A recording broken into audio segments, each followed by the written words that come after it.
जय श्री श्याम मित्रों।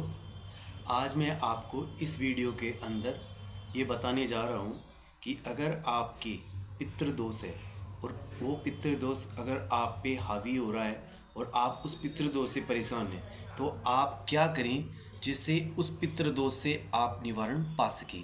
तो मैं आज आपको वो उपाय बताऊंगा जिनसे अगर आपके घर में पितृदोष है तो उन पितृदोष से आप निवारण पा सकते हैं।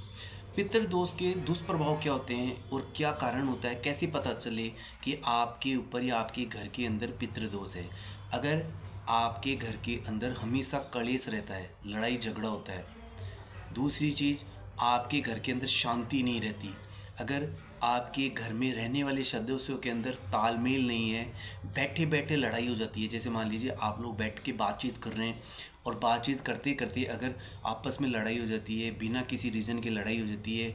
आप चाहते हैं कि घर में सुख शांति बनी रहे, आपके अंदर किसी प्रकार का कोई दोष नहीं है, कोई आप ड्रिंक नहीं करते, आप किसी की कोई है ना, आप में कोई चरित्र को लेकर कोई प्रॉब्लम नहीं है, आप आंशिक रूप से सही है, मानसिक रूप से सही है, फिर भी आपके घर में अगर कलेश रहता है और आप ये चीज़ समझ नहीं पाते कि किस कारण से हमारे घर के अंदर लड़ाई होगी और लड़ाई होने के घंटे आधे घंटे बाद आप लोग फिर नॉर्मल हो जाते हैं, तो ये समझ लीजिए कि आपके घर के ऊपर पितरों का दोष है।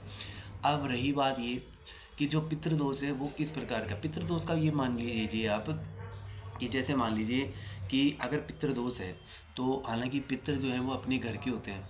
अपने घर के जो बड़े लोग हैं वो कभी भी ये नहीं चाहेंगे कि हमारी जो संतान है वो तकलीफ़ में रहे, दुख रहे या किसी प्रकार की कोई अभी है ना तकलीफ़ में हो या ऐसा कोई प्रभाव हो उनके ऊपर जिससे कि है ना अभी हमारे जो लोग हैं वो परेशान हो। लेकिन पितृदोष का मतलब आपको मैं बताता हूँ कि पितृदोष का मतलब ये है कि जैसे मान लीजिए कि कुछ पितर ऐसे होते हैं जिनके बारे में हमें नहीं मालूम होता है। अब हम लोग कभी उनको याद नहीं करते हैं। अच्छा ठीक है, जो पितृ योनि में चले गए उनको हमने कभी याद नहीं किया मानसिक रूप से भी।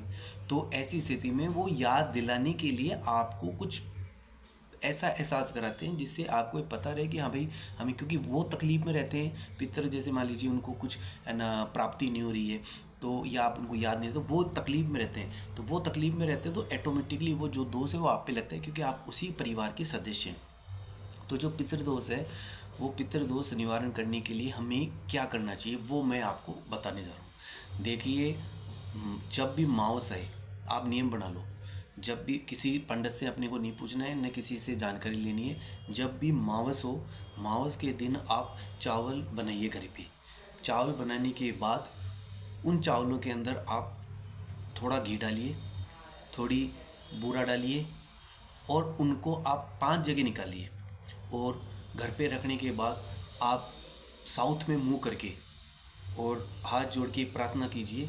एक गिलास ना जो पानी का है वो भर के रखिए और जो रोली है चावल है वो लीजिए और फिर साउथ में मुंह करके आप प्रार्थना कीजिए कि मेरे जो भी घर के अंदर पितर हैं, मैं फलां व्यक्ति फलानी जगह से आपको याद करता हूँ और आपके नाम का मैं भोग प्रसाद तैयार कर रहा हूँ और आपको मैं भोग प्रसाद तैयार कर रहा हूँ। भोग प्रसाद तैयार करने के बाद मैं आपसे ये प्रार्थना करता हूँ कि आप ना हर तरीके से इस चीज़ का विशेष ध्यान रखिए।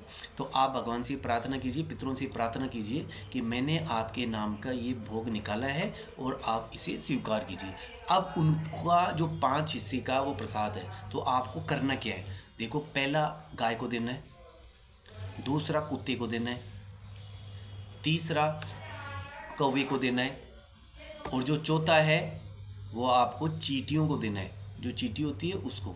और 5वां जो प्रसाद है वो आप किसी सांड को दे दीजिए। सांड नहीं है तो अगर आपके कोई ब्राह्मण हो, ब्राह्मण से आपका परिचय हो जो इजीली प्रेम पूर्वक उसको प्रसाद को ग्रहण कर सके तो उस ब्राह्मण को भी आप खिला सकते हैं। ऐसे करके आप 5 जगह वो जो प्रसाद आपने बनाया वहाँ पे भोग लगवाइए और उनसे हाथ जोड़ के प्रार्थना कीजिए कि हमारे घर के ऊपर जो भी किसी भी तरीके का कोई पितृदोष है तो उससे आप हमें निवारण प्रदान कीजिए।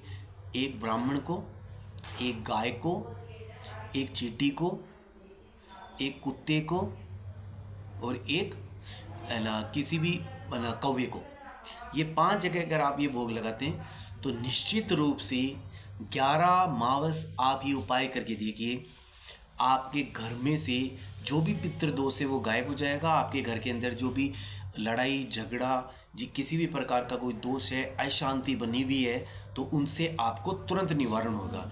यह उपाय अचूक उपाय है। ये किसी भी गोत्र का कोई भी व्यक्ति कर सकता है। और चावल से बढ़िया कोई पितरों को प्राप्ति नहीं होती है। जो चावल हैं वाइट कलर के होते हैं, क्योंकि पितरों के हमेशा वाइट ही चीज़ का भोग लगता है।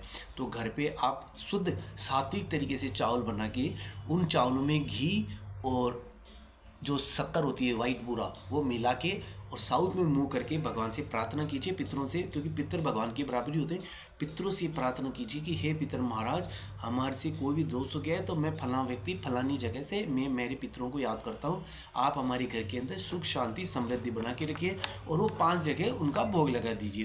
ब्राह्मण को खिला दीजिए, गाय को खिला दीजिए, कुत्ते को खिला दीजिए, है ना, जो चींटी आती है, कीड़ियाँ आती है, उनको खिला दीजिए, और एक कौवे को खिला दीजिए। आपको 11 मावस अगर आप ये उपाय कर देते हैं तो निश्चित रूप से मैं आपको चैलेंज करता हूँ कि आपकी घर के अंदर सुख शांति समृद्धि ये सब कुछ आपको प्राप्त होगी, और आपके घर में से जो भी कलेश है वो पूर्ण रूपेण खत्म हो जाएगा। जय श्री श्याम।